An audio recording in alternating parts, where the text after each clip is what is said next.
Kajian kita tentang Jawharatul Kamal pada paragraf kedua. Allahumma salli wa sallim ala ainil haq. Ya. Allati tatajalla minha urusul haqaiq. Ainil ma'arifil aqwam siratikat tamil asqam. Jadi ini yang akan kita bahas selanjutnya.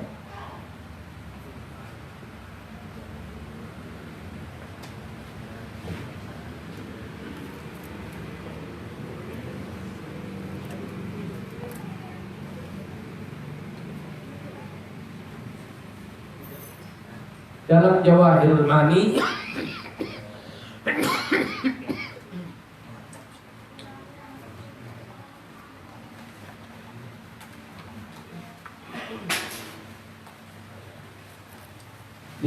disebutkan Allahumma salli wa sallim ala ainil haq. Yang pertama ainul rahmah, yang kedua ainul haq.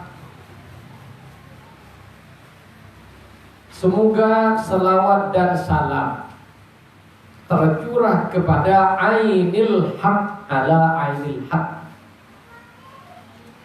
Ain artinya sumber, hak kebenaran. Apa kebenaran?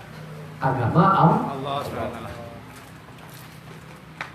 Jadi yang pertama, Nabi menjadi sumber rahmat seluruh alam semesta.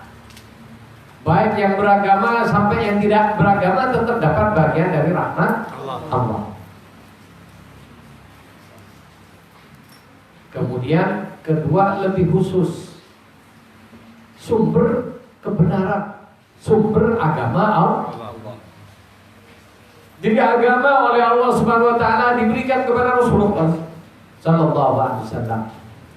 Cuma syariat agama itu diberikan bertahap sesuai dengan kebutuhan zaman. Ketika Nabi Adam, karena Nabi Adam hanya ngatur diri dan istri dan anak-anaknya, maka agama Allah pada saat itu tidak banyak tuntutannya. Makanya dalam itu disebut dengan the Ten Commandments, 10 perintah Tuhan. Hanya 10 macam. Itu bertauhid, terutama bertauhid dan beribadah kepada Allah Subhanahu wa taala sesuai dengan apa yang menjadi petunjuk dari Allah kepada Nabi Adam. Selanjutnya nampak semakin banyak manusia, tambah lagi aturannya. Kemudian sampai zaman Nabi Ibrahim, karena sudah banyak, maka aturan-aturan itu dicatat sesuai dengan keadaan pada zaman itu. Maka lembaran catatan tentang aturan undang-undang agama itu disebut dengan suhuf Ibrahim.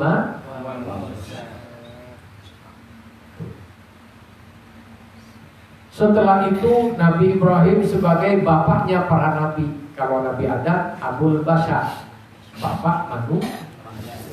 Nabi Ibrahim bapak para nabi. Setelahnya anaknya Nabi Ibrahim semua. Dengan istri pertama, yaitu yang bernama Siti Sarah. Dalam istilah bahasa Arab, Sarah. Kalau orang Yahudi nyebutnya Sarai, ya, sesuai dengan bahasanya. Seperti Maryam itu bahasa Arab.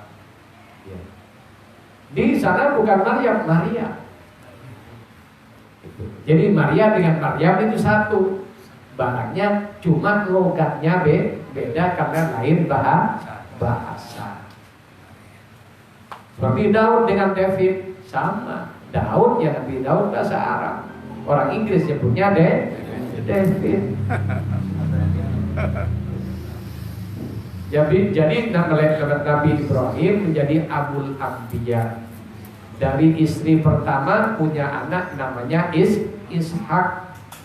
Dari istri kedua namanya Ismail. Dari Nabi Ismail, anak beranak tidak ada yang jadi nabi. Cuma setelah muncul jadi nabi paling gede Dari Ishak punya anak Yakub, punya anak Ayub, Ayub punya anak ya Yakub, punya anak Yusuf, dan semuanya sampai Nabi Sulaiman dan lain sebagainya, yang semua dikenal para nabi dari bangsa Israel. Kenapa kok bernama Israel? Nabi Yakub itu ya, nama lainnya adalah Israel. Anak keturunannya disebut Bani Israel. Bani Israel itu macam-macam kuat. Di antaranya yang terkenal, anaknya Nabi Yakub itu bernama Yahuda. Anaknya Yahuda ini disebut dengan Yahudi, keturunan Yahuda atau Jewish. Gimana bahasanya kurang juga gitu. Kemudian asal usul agama itu ya, dan Rasulullah SAW sahibul haqqir rabba. Makanya ainil haq, Rasulullah SAW dinyatakan sebagai sumber kebenaran agama. Kebenaran itu adalah agama Allah.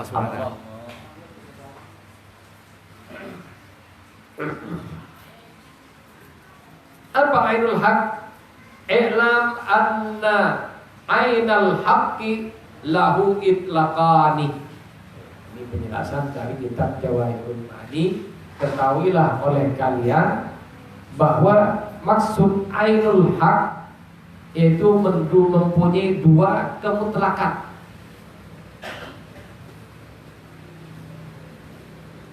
Yang pertama, al-awalu itlaqul haq min haitsu dzat.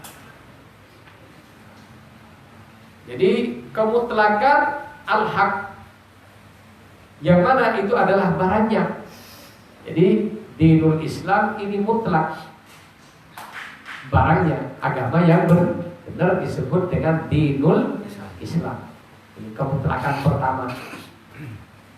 Yang aslinya semua agama sejak zaman Nabi Adam aslinya Islam. Wathani, yang kedua, itlaqu sifatillah, kemutlakan pada sifatnya. Yang pertama kemutlakan pada barangnya, yang kedua pada sifatnya.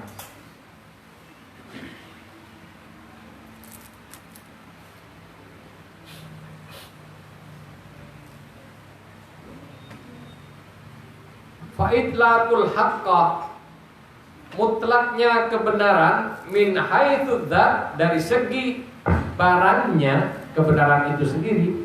Li'annal haqqa yuqabiluhul batil min kulli wajhin, karena kebenaran itu selalu berhadapan dengan kebatilan dalam segala bentuknya. Jadi al-Islam adalah kebenaran, yang mana kebenaran ini berhadapan dengan kebatilan dalam segala bentuknya. Gitu. Oleh karena itu jangan aneh, jangan heran kalau ada orang berdakwah, mendakwahkan Islam dengan cara yang benar, banyak yang memusuhi. Kenapa? Memang Allah sudah ciptakan musuhnya. Sudah ada musuhnya. Kalau Anda berdakwah tidak ketemu musuh, artinya belum berdakwah tidur. Hah? Iya. Gak ada tantangan saya. Sudah berhadapan sejak dari sononya. Dengan heran kalau ada orang yang berdakwah yang benar malah dikunyilkan. Iya. Dipersekusi, jangan heran. Dari sononya. Sudah diciptakan terpaksa. Baru ngerti sekarang. Ya Allah nyiptain biar ketemu benar, udah ini berjuang. Kesungguhan. Jadi oleh karena itu upload status kebenaran di Facebook, dia tentang satu orang marah, ngambek, langsung keluar dari grup. Banyak. Banyak. Iya, karena kritik sekali langsung keluar. Putus asa lagi. Kalau tidak mau dikritik, jangan ngupload status. Tidur aja. Masya Allah. Pulas gak? Apalagi status kebenaran itu serang sana sini. Apalagi sekarang banyak cyber namanya, cyber army dan lain sebagainya. Pada rekrut. Itu sudah sejak zaman Nabi sampai Nabi diusir.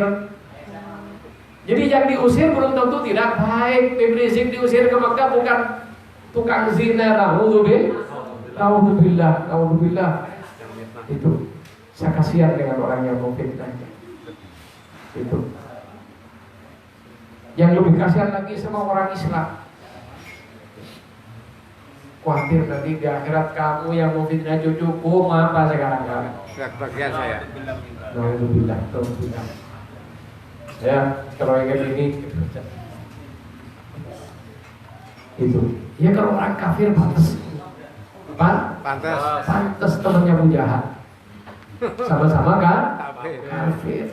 Tapi orang Islam ngaku cinta Nabi, cucunya difitnah. Ya Allah.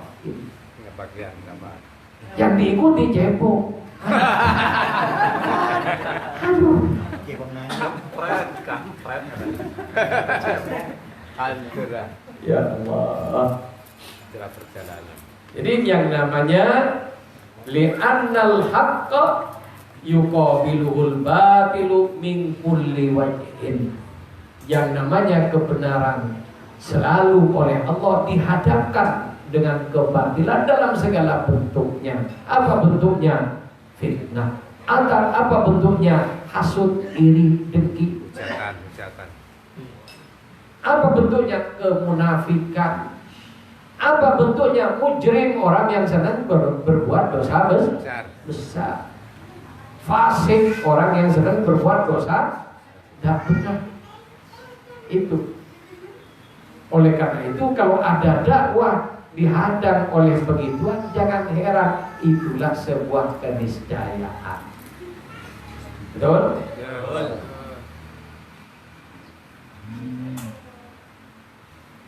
Falhaqul mahdub huwa dhatul aliyatu al-muqaddasatu wa ma adaha kulluhu batilun. Jadi kebenaran itu adalah pancaran, yang mana pancaran itu berasal dari pancaran adzatul aliyah. Jadi sesuatu yang nilainya tinggi. Al-muqaddasah dan suci. Jadi mempunyai nilai yang tinggi dan kesucian. Itu.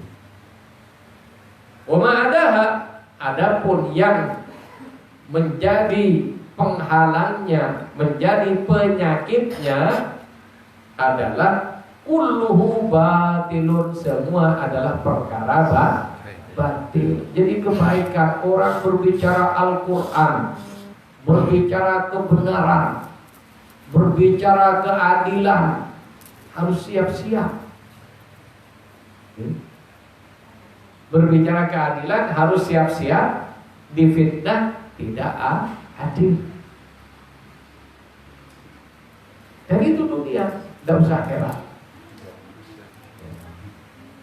Dan ini sudah diisyaratkan oleh Nabi melalui selawat pujian kepadanya, dan selawat itu diberikan kepada cucunya Sayyidi Syekh Ahmad bin Muhammad At-Tijani radhiyallahu anhu, yang mana selama hidup beliau setiap hari tidak pernah sepi dari perlawanan dan caci maki.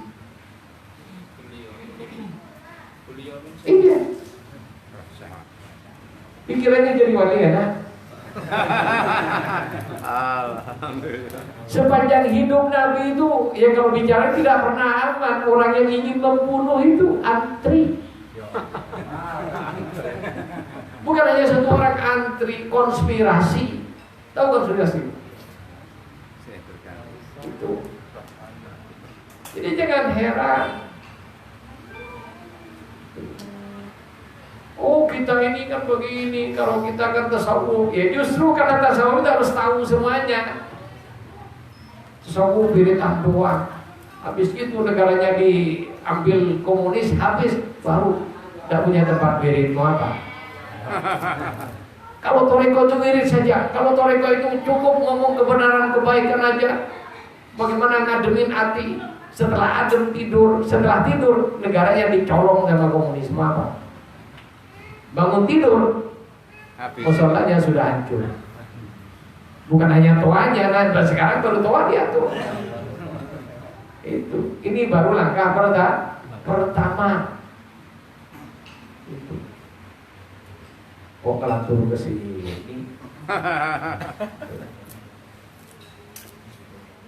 Ini baru langkah pertama. Kita itu harus hati-hati. Ketika kita mempersoalkan, radikal.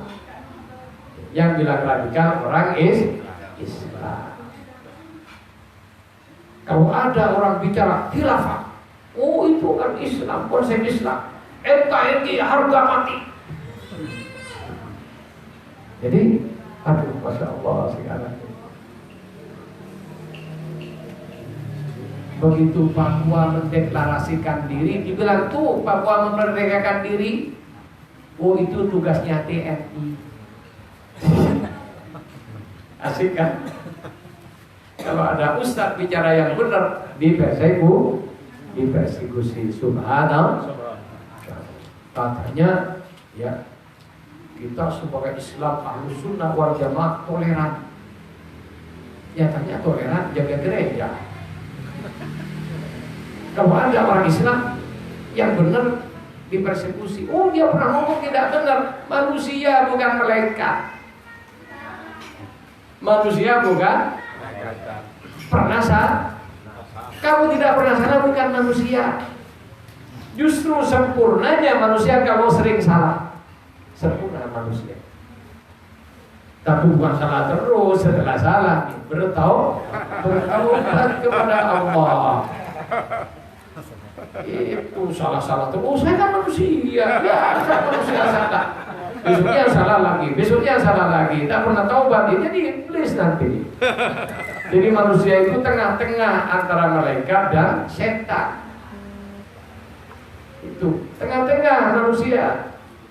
Ketika manusia ini baik naik ya dengan tasawuf dan berthariqah, maka hati orang tadi dari terbawa pendosa bermacam-macam bertobat kepada Allah. At-taibuna ilah, orang-orang yang selalu bertobat kepada Allah.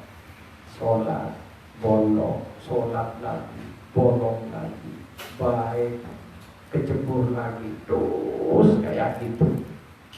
Apa? Manusia. Tapi hatinya berusaha terus agar bisa kembali kepada jalan kebaikan. Usahanya dihargai oleh Allah. Bagaimana Allah berikan nikmat tambahan? Yang tadinya belentang-belentok, sholat tidak sholat, wirid tidak wirid, nambah menjadi istiqomah. Relatif benar itu akhirnya. Setelah istiqomah ditambah lagi oleh Allah takwa, maka dia menjadi muslim yang sempurna. Jadi sempurnanya Islam ketika orang itu bertakwa. Ketika orang ini benar bertakwa, melaksanakan kebaikan, perintah baik dilaksanakan, menjauhi yang tidak baik dengan penuh kesadaran. Setelah itu, ketika orang berbuat baik, ketika berbuat baik, dilem orang senang atau tidak?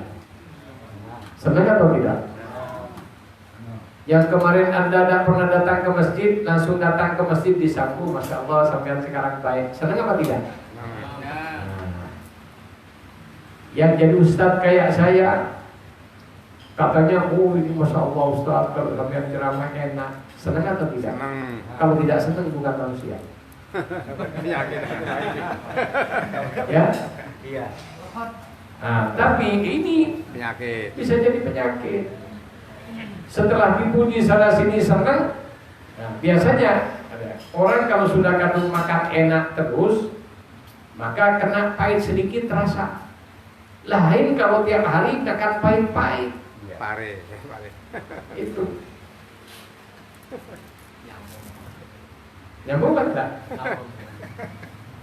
Jadi orang kalau sudah dicap orang baik, ustaz, ini merasa harus jadi ini, tidak boleh disalahin. Ketika ada orang nyalain, oh itu sulada pada muqaddam.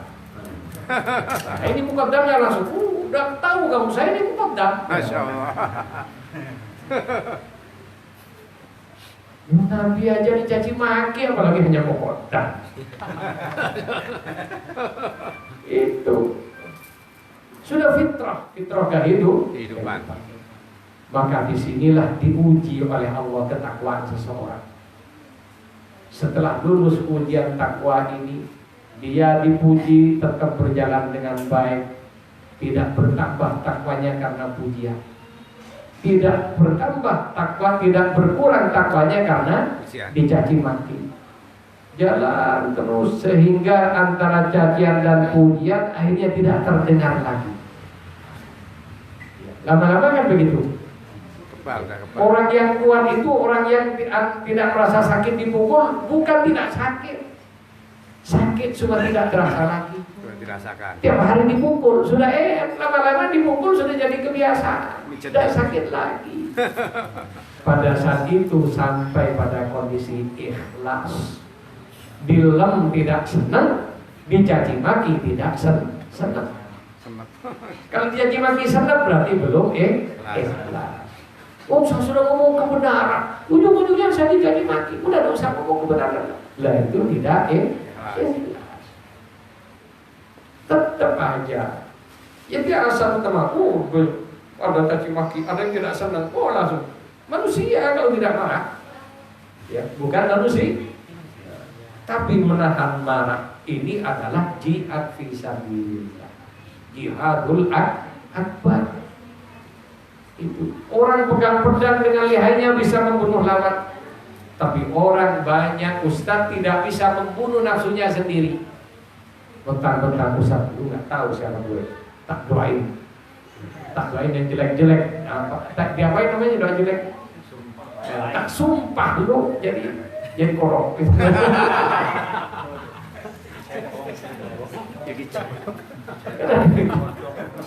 Dan orang yang ikhlas dalam dakwahnya tidak ada itu cacian, tidak ada pujian sama.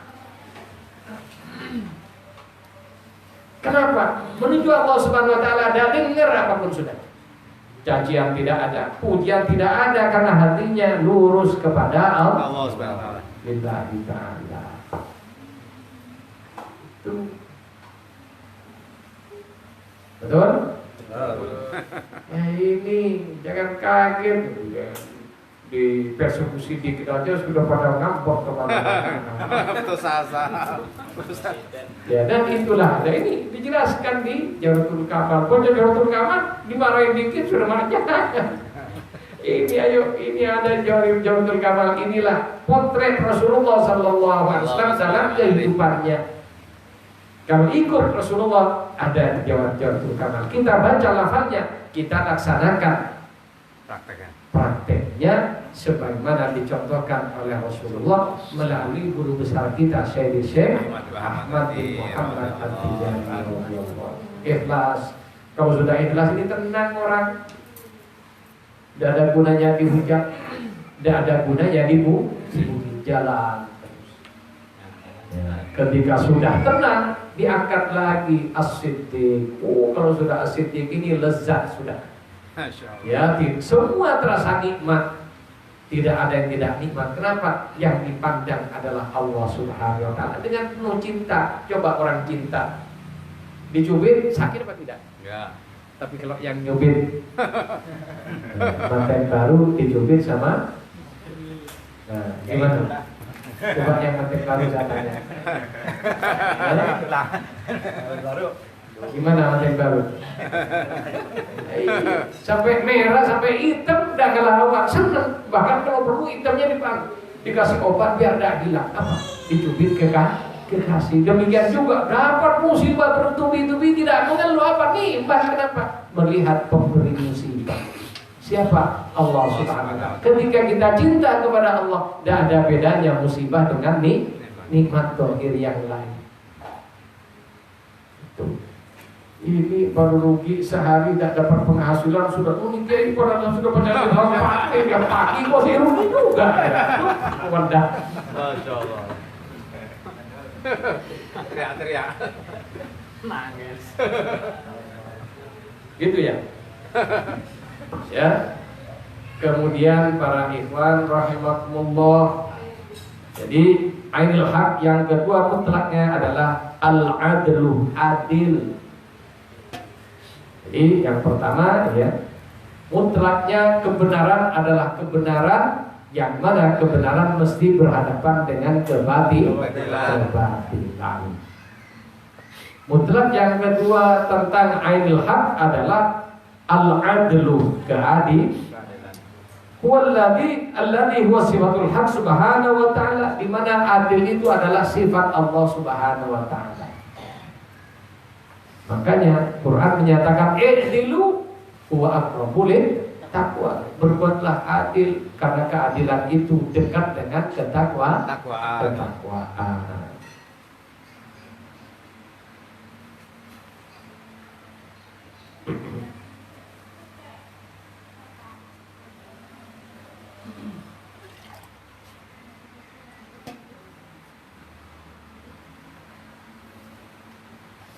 Para ikhwan rahimakumullah. Jadi ainul haq, sumber kebenaran, yaitu agama Allah Subhanahu wa taala, di mana agama itu adalah kebenaran, dan dalam kebenaran agama itulah ada kemutlakan yang harus tercipta dengan agama adalah keadilan, karena keadilan sifat Allah Subhanahu wa taala yang menghendaki orang-orang yang ingin kembali ke hadratnya harus mampu berbuat adil. Ini yang berat. Berbuat adil kepada siapa? Pertama kepada dirinya sendiri. Karena banyak orang ya, boleh dikata 99,9% manusia itu tidak adil dengan dirinya. Ya, contohnya ya, jangan minta contoh. Bagus, ya, justru itu biar terjawab, kan gitu kan? Iya. Kita tidak pernah adil dengan diri kita. Buktinya, ya, survei membuktikan. Kehidupan manusia ini berapa tahun? Paling lama. Paling lama ya rata-rata 60 tahun. Kan? Kemudian untuk hidup 60 tahun ini katanya manusia harus cari rezeki. Kan gitu. Ya. Kenapa? Tidak pernah melihat pada pemberi rezeki. Makanya nyari rezeki. Masya Allah. Colongan. Belum nyampe. Udah dikasih, nggak tahu yang ngasih. Itu Mencari pemberi rezeki ya. jadi orang nyari rezeki, kenapa kok nyari rezeki? Karena tidak pernah melihat dengan pemberinya. Nggak sadar saya. Tuh, ini yang pertama. Ini belum bicara adilnya ya, ini orang harus cari rezeki. Kan gitu kan? Rezeki yang dianggap rezeki duit. Adapun rezeki sehat, Nggak dinilai. rezeki yang lain dah dipandang. Maksud. Kalau rezeki duit dipandang. Oh. Betul apa tidak? Walaupun karena duit dia harus terjajah. Masya Allah. Kita tidak nyebut negara, diri kita. Ketika kita ambisi punya duit, utang di luar batas kemampuan. Setelah itu harus nyicil.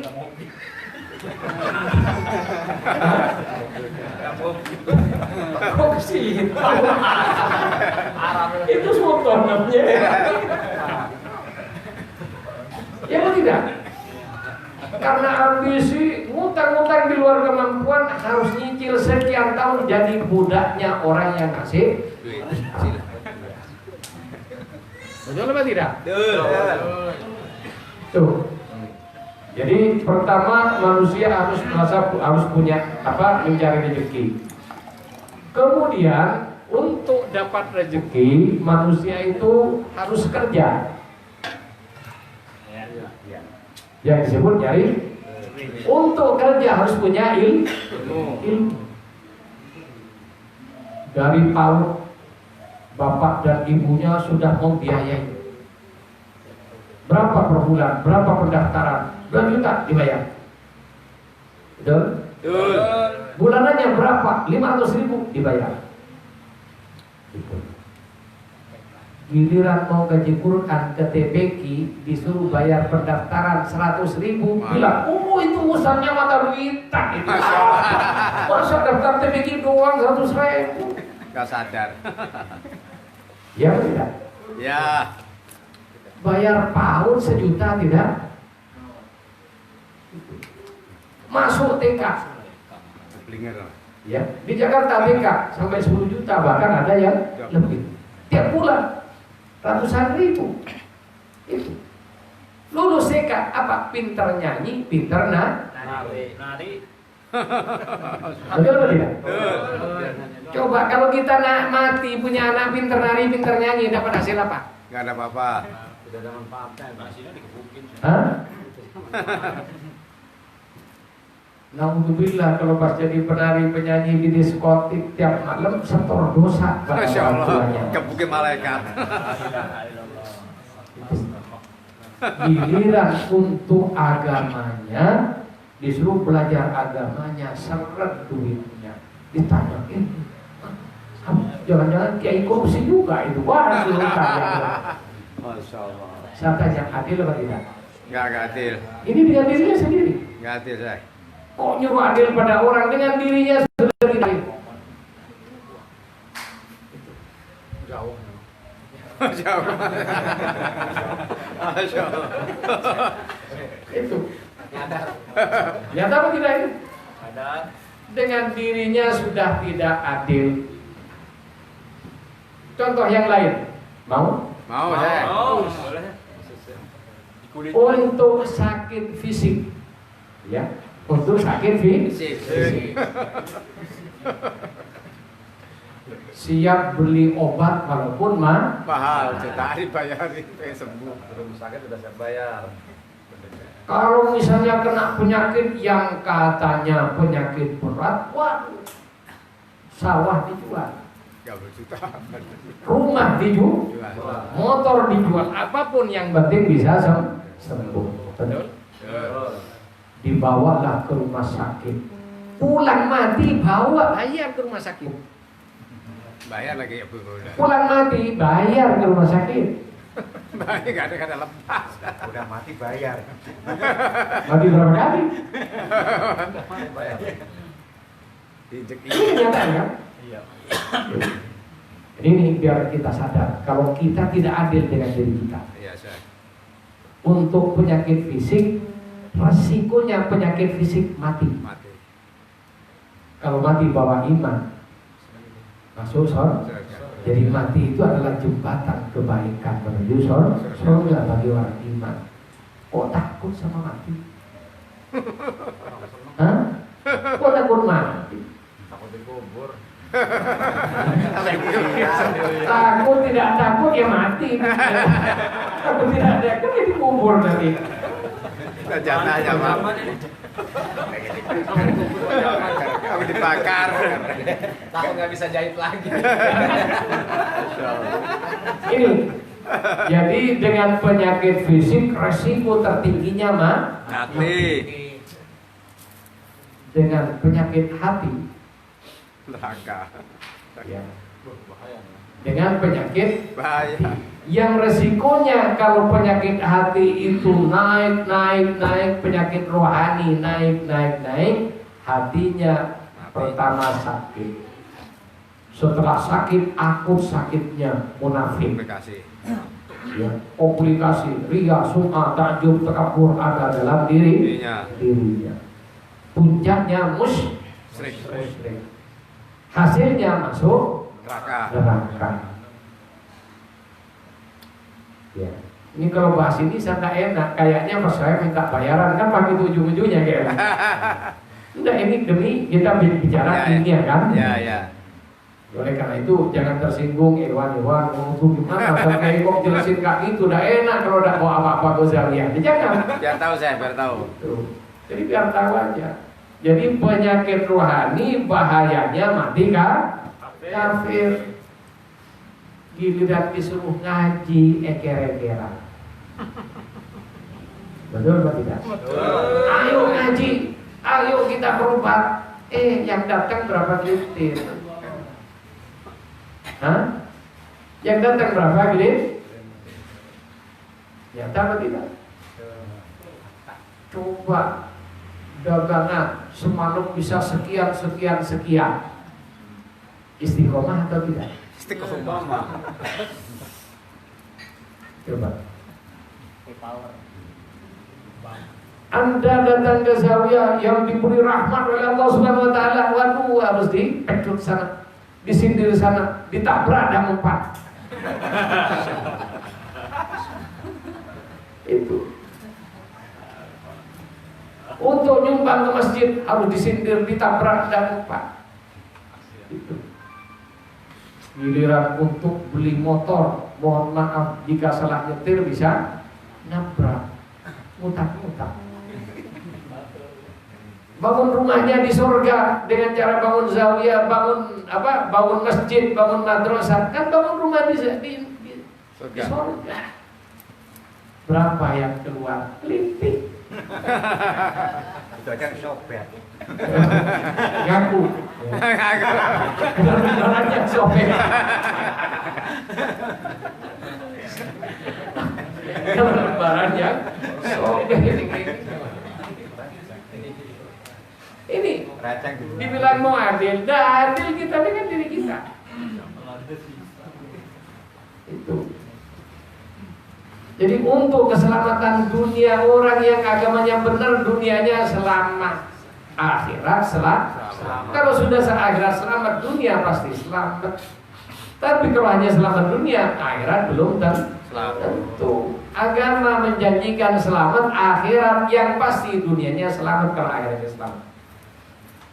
وَمَنْ يُرِدْ حَرْثَ الْآخِرَةِ نَزِدْ فِي حَرْثِهِ وَمَنْ يُرِدْ حَرْثَ الدُّنْيَا نُؤْتِهِ مِنْهَا وَمَا لَهُ فِي الْآخِرَةِ مِنْ نَصِيبٍ.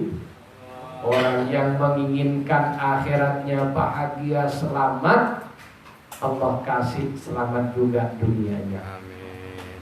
Tapi kalau hanya menginginkan selamat dunia, jadi profesor, doktor, dosen, pejabat DPR, MPR, jadi bupati, ini dan sebagainya, di dunia aja belum tentu selamat, belum selesai sudah digerek KPK siap bayar berapa saja.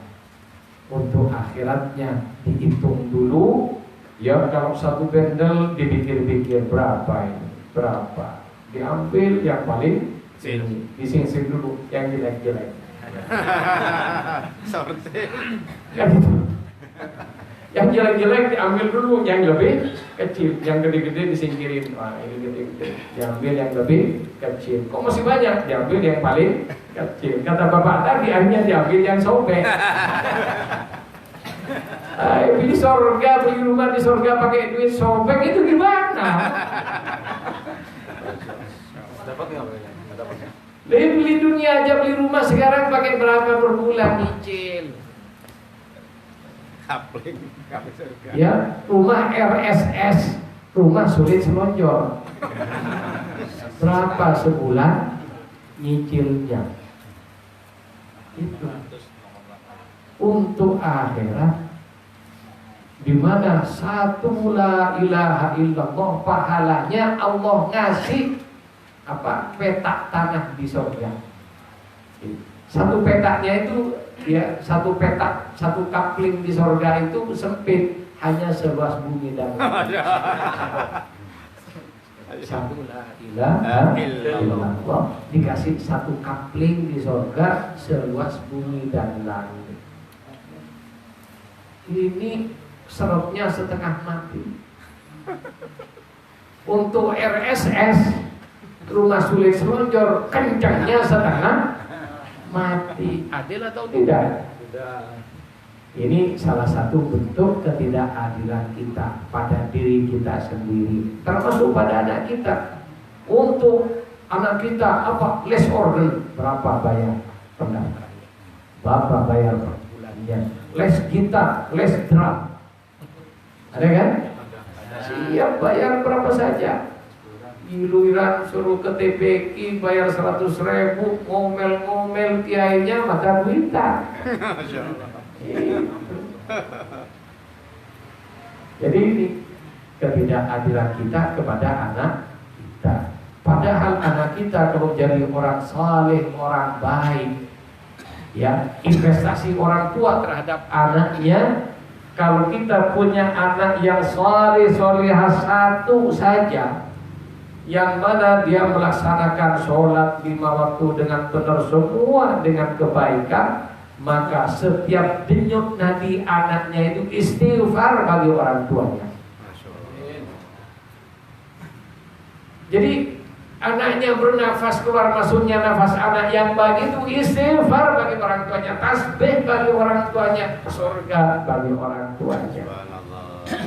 Itu sekarang bisa istighfar, bisa begitu, anak bisa sholat dari mana? Bilangnya dari TK. Masya Allah. Hah? Dari SD yang sebentar lagi mau dihapus pendidikan agamanya sama PDI. Itu. Oleh karena itu kalau ingin dihapus pelajaran agama di SD SMP, pilih PDI. Masya Allah, cebur lagi. Saya tidak melarang. Ya, saya tidak melarang.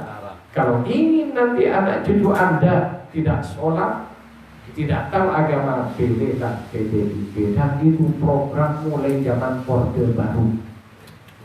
Saya tahu program itu sejak zaman Orde Baru. Ketika partai hanya 3, P3 partainya orang Islam, Golkar partai nasionalis, PDI nasionalis dan Kristen dan lain-lain. Ada kumpul di sini termasuk mantan-mantan PKI. Program salah satunya mengusulkan agama itu dihapuskan karena menghalangi kemajuan. Masya Allah. Baca aja itu pernyataan yang Siti Musdan apa? Siti siapa itu? Siapa itu? Musdan Mulia itu ulamanya kayak LGBT dilegalkan. Ya silakan, kalau mau dilegalkan pilih mereka ini, dijamin nanti Anda di akhirat nyengir, anaknya tidak sholat, makanya tidak dapat apa-apa. Nauzubillah. Jadi kita berbicara politik ini bukan adu domba, bukan apa. Saya berbicara ini kewajiban saya sebagai muqaddam, ingatkan ikhwan biar benar tidak tergelincir mengikuti setan. Kalau aku tidak ngomong, nauzubillah ya para ikhwan, tolong ya doain saya bisa lurus. Itu. Kalau saya sampai tidak ngomong, ikhwan di sini terutama milih orang-orang kafir itu menjadi wakilnya, menjadi orang-orang kafir sebagai pemimpinnya, nanti di akhirat aku disangkakan Nus, apa kerja kamu? Ikhwan kok dibiarin kayak gitu? Mau apa saya? Jadi apapun silakan, benci saya karena ngomong begini silakan. Bilang, muqaddam jangan bicara politik. Masya Allah. Itu. Kenapa? Ya itulah Belanda. Kenapa? Karena kalau sudah kiai bicara politik, Belanda tidak bisa menjajah lagi selamanya. Paling takut malam aja. Jadi itu masalahnya. Kenapa kok yang paling dimusuhi tasawuf? Kemudian kalau sudah tasawuf ini tidak usah bicara dunia lagi. Kata siapa? Nabi, gurunya tasawuf tertinggi adalah Nabi, dan Nabi berperang di perang Badar. Kira-kira perang ini politik atau bukan? Politik. Jadi kalau tidak boleh bicara politik, berarti Nabi sudah keluar dari kenabiannya karena ngomong politik dan mempraktekkan politik. Dan Nabi adalah Amirul Mukminin, khalifah tertinggi dalam Islam pertama, kantor politiknya di masjid. Jadi kalau di masjid tidak boleh ngomong politik, berarti Nabi sudah mencederai masjid. Betul? Betul. Itu. Jadi ini para ikhwan. Oleh karena itu tolong kalau ikhwan ngelihat saya dicaci maki di Facebook, gak usah marah, tenang aja. Itu. Apa resikonya ngomong bener dicaci maki orang? Kurang hebat Nabi. Sebelum jadi Nabi sudah bilangnya al-amin, orang terpercaya. Orang kafir terpercaya. Bahkan orang Mekah yang kaya-kaya, harta kekayaannya dititipkan sama Nabi.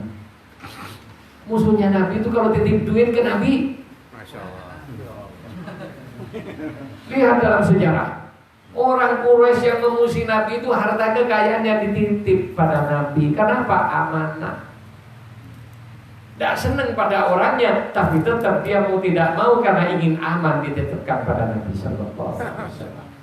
Makanya ketika Nabi mau hijrah, oleh Nabi dibilang dapat amanah Sayyidina Ali, ya Ali, ini punya fulan bin fulan, ini punya fulan bin fulan, masih tanpa kekurangan sedikit pun, dengan bungkusnya masih rapi. Nabi hijrah, Sayyidina Ali bagi-bagi apa yang telah dititipkan pada Nabi Sallallahu Alaihi Wasallam. Al-Amin, paling dipercaya, paling ramah, paling manis tutur katanya, paling ganteng orangnya, paling memikat cara bicara maupun tingkah lakunya. Ujung-ujungnya dicaci maki sampai diusir dari tanah kelahirannya. Kita belum diusir aja sudah marah-marah. Jadi ini para ikhwan rahimakumullah, ini thariqah. Oleh karena itu saya kepada seluruh ikhwan, yang pertama, tugas pertama saya ingetin urusan wirid, ya. Jadi ayo ini wirid kita kerjakan dengan baik. Kenapa? Ini bekal kita nanti menuju Allah Subhanahu Wa Taala. Mumpung masih dikasih kesempatan wirid. Sebagaimana wasiat Sayyidi Syekh radhiyallahu anhu, ikhwan Tijani jangan tiru-tiru wiridnya orang di luar Tijani. Ya, ikhwan Tijani tidak boleh Tiru-tiru. Tahu? Tidak boleh tiru. Halo?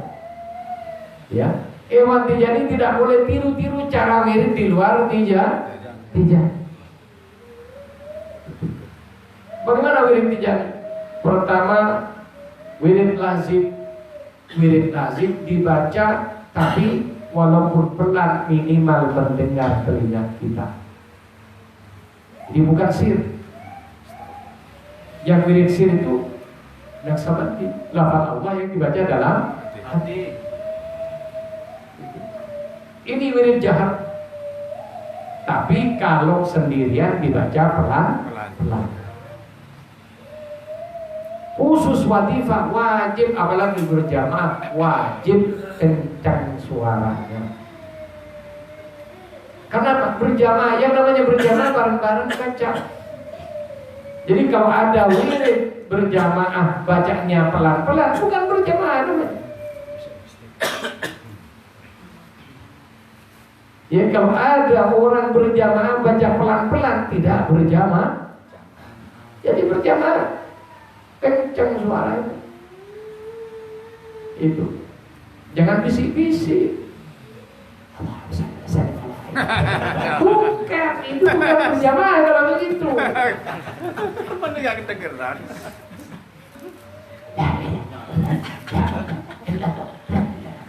Bukan berjamaah, itu pakai sendiri ya.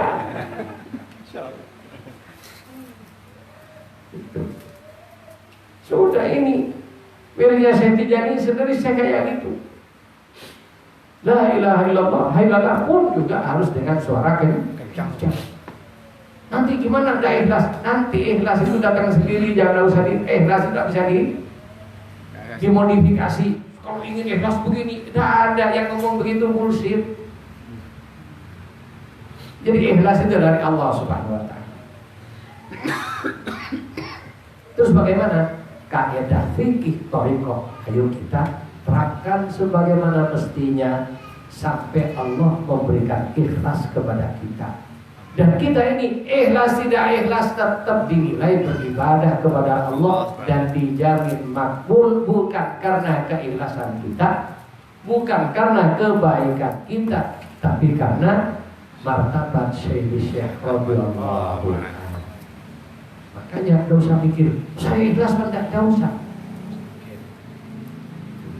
Kenapa? Yang merasa ikhlas itu lagi tidak ikhlas. Apalagi bilang, enggak, ya saya ikhlas. Bukan ikhlas yang begitu.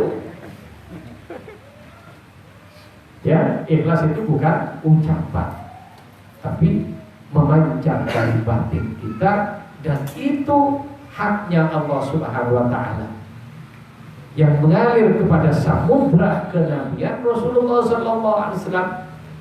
Kemudian ada warasah khususnya kepada Sayyidi Syekh radhiyallahu anhu. Kemudian Sayyidi Syekh yang ikhlas. Kita mau ikhlas tidak, yang penting baca, datang ke zawiyah, kencengin wiridnya. Nanti Syekh yang terima, nanti Syekh yang nyetor pada Nabi. Karena Syekh yang nyetor, maka ikhlas tak ikhlas dibungkus dalam satu paket. Ini ya Rasulullah wiridnya ihwati jadi kerendean. Bukan saya, Sayyidi Syekh radhiyallahu anhu yang bawa. Saya pun juga dapat pahala bersama-sama dengan ikhwan. Makanya saya tidak berani klaim diri saya ikhlas. Kenapa? Memang belum ikhlas.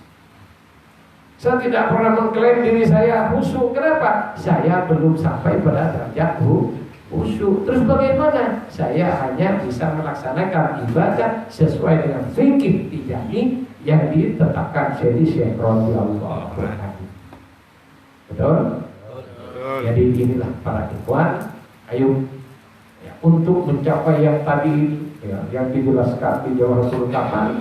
Ya, ini kalau begini aslinya kita berbicara sebagaikan kodok berada dalam tempurung yang berbicara tentang langit pertama sampai langit kedua. Itu sementara kita berada dalam tempurung nafsu kita yang masih kencang. Jadi kita ini masih berada dalam tempurung nafsu. Bagaimana bisa keluar enggak? Ya. Bisa keluar. Kenapa? Setelah sabut kelapa itu dikulitin sama Syekh. Jadi setelah tempurung apa di luar? Sabut. Mau keluar gimana? Tempurungnya keras sekali itu. Bisa keluar apa? Nanti saya akan memecahkan tempurungnya. Kupas. Apakah air akan keluar? Tidak, kecuali setelah dilobangin ke buah kelapanya yang ada di dalam. Santannya bisa keluar setelah diperas. Oleh karena itu kalau diperas dengan musibah jangan dapat musibah dikit. Itu perasan ilahiyah. Itu. Jadi biasa, kalau ini kita hanya diberi kesulitan ekonomi ini ringan. Saya kemarin sakit sampai muntah darah, rasanya ketika saya sakit parah. Ya ketika saya berangkat ke rumah sakit, saya sakit parah. Pak Wasemo yang nyetir, Pak Wasemo sudah setir ini menoleh ke saya kayak nggak berani. Ya. Kenapa? Karena tegang ini. Bila saya keluar darah, keluar tisu darah semua, berangkat ke rumah sakit. Perasaan saya juga, waduh saya sakit parah sekarang. Ini sampai di rumah sakit yang lebih parah banyak. Bukan hanya ada banyak. Masya Allah. Lihat di bawahnya saya. Iya. Akhirnya setelah di rumah sakit saya tadi punya perasaan, ini terlihat orang lebih parah. Saya ternyata tidak ada apa-apa aja dibanding mereka. Senang saya. Ketemu dokter saya ketawa-ketawa. Kata Pak Dokter, Pak kayaknya kok biasa aja perahu penyakitnya kayak gini. Waduh nanti kalau saya susah Pak tambah parah penyakit saya. Benar juga Pak.